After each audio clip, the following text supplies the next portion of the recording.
Welcome back to another episode of my Cruise Line Crash series, the series where we discuss my fan-made Pvz2 world Cruise Line Crash, based on the sinking of the Titanic.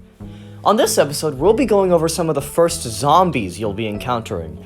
So pack a warm coat and hold on to your brains, cause let's get into these zombies.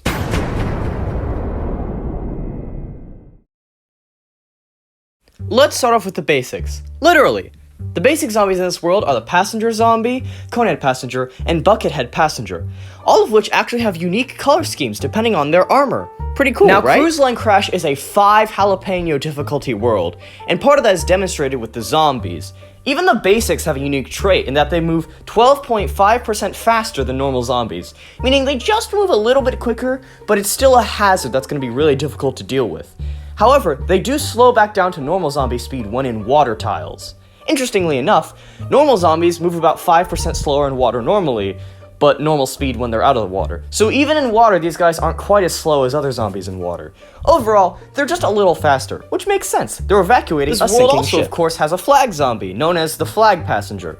And while it doesn't have its own unique color scheme, it does have a unique pair of cozy mittens that keep its fingertips warm when holding an icy flag.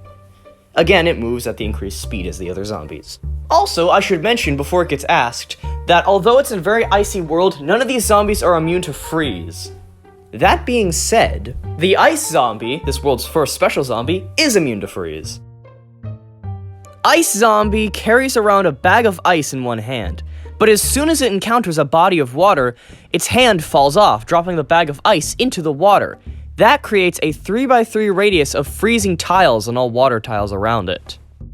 However, if there's already freezing tiles in front of it or burning tiles in front of it, then it'll wait until it reaches either clear water tiles or water tiles that are chilling water or boiling water to drop its ice. Basically, it doesn't cover up zombie tiles, but it will cover up plant tiles or non-occupied tiles. These freezing water tiles will chill all plants that sit in them, halving their attack speed and attack damage, meaning they're just a lot less effective as attackers. Granted, this doesn't have too much effect on plants like lily pad or walnut. It's mainly on attackers or sun producers that this really goes into effect. This zombie will also drop its ice on the first plant it runs into, meaning if it's outside of the water, it will still have an effect on the plants, or if you plant a plant in front of the water, then it will prevent it from being placed in the water. This will also chill the plant, but it'll only last for about 5 seconds before wearing off. Then the zombie just starts eating like normal. This zombie doesn't have too much health, just a little more than a regular zombie, basically equivalent to an explorer zombie's health. Next up, we have Boiler Zombie. This is a somewhat slow zombie that has the same toughness as a brickhead zombie. But there's a catch.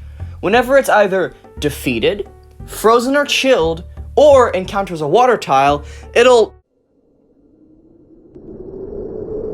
But yeah, when Boiler Zombie encounters a water tile, it'll trip, dropping its boiler a tile in front of it, causing it to explode. This explosion destroys all plants in a 3x3 radius, and leaves burning tiles on all the water in a 3x3 radius. These burning tiles deal rapid damage to any plants that are planted on top of them, unless they are removed. Boiler Zombie also has a secondary ability that it burns any plant that's in front of it instead of eating it, instantly destroying the plant, akin to Explorer Zombie. It also has a longer reach with this burn, reaching 2 tiles in front of it. Now, the imp for this world is known as the Frozen Imp, and it's actually quite special compared to most imps. For starters, the ice block on its head gives it extra protection, basically being equivalent to a bucket zombie's bucket. Not only that, but rather than eating, this imp slams its head against plants, dealing extra damage thanks to the ice casing around its head, basically killing a plant double as quick as a normal zombie would. And it doesn't eat, so plants like Hypno Shroom and Poison Shroom don't affect it. Rather than simply walking onto the field, this imp is dropped down encased in an ice block in the back of your lane. It'll destroy any plant it lands on before breaking out of the ice and getting stuck for a moment. Then they'll start walking forward, tearing through your defenses from behind. With their high health and speed and their added damage, these imps can be a real problem when they appear. Even plants like Split Pea struggle to deal with them, though they do still have one weakness, good old Rotato. Our last zombie, or should I say zombies, for this video are the Albatross Zombie and Nesthead Zombie. When they first spawn in, albatross zombies act very similarly to the bug zombies from the Lost City. They'll fly in at a pretty quick speed, carrying a nest head zombie, flying over any water so not being affected by plants that affect water tiles. As soon as they encounter a plant, however, they'll drop their nest head zombie in front of it, and then act more like the Captain Zombie's parrot, where they'll fly over to a random plant and drag it off the field. Though unlike the Captain Zombie's parrot, the albatrosses have about the equivalent amount of health as a cone head. And then the albatross will fly back onto the field in a different lane, carrying a new nest head zombie. If you can't kill them quickly, albatross zombies will bring in hordes of nest head zombies into your defenses and pick off your plants one by one. But these nest head zombies aren't pushovers. They have the same amount of health as a bucket head, but they move at the speed of an angry newspaper zombie. In addition to that, you can't even remove their helmets with magnet shroom like you can Buckethead. So basically, the albatross zombie is a zombie you need to get rid of fast, otherwise they'll bring in hordes of high health, high speed zombies while picking off your defenses. If you don't bring Blover, you're in for a rough time. Also, I should mention that these zombies can't be hurt by straight shot attacks while they're carrying the nest head. The nest head will take damage instead of the albatross, meaning if you want to get rid of the albatross itself, you gotta bring catapult plants to deal with it. I'm sure you're starting to now understand why this world is considered so difficult.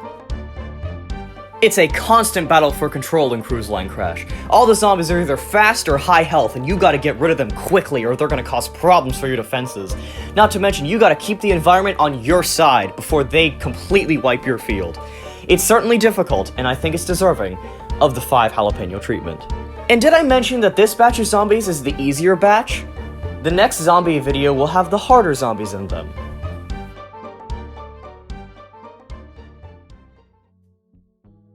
Whew, sorry, got a little intense there. These zombies are just super difficult to deal with, and they make the world quite a challenge. But I had a lot of fun designing creative and unique ideas for the zombies in this world, almost as much fun as I did doing the plants.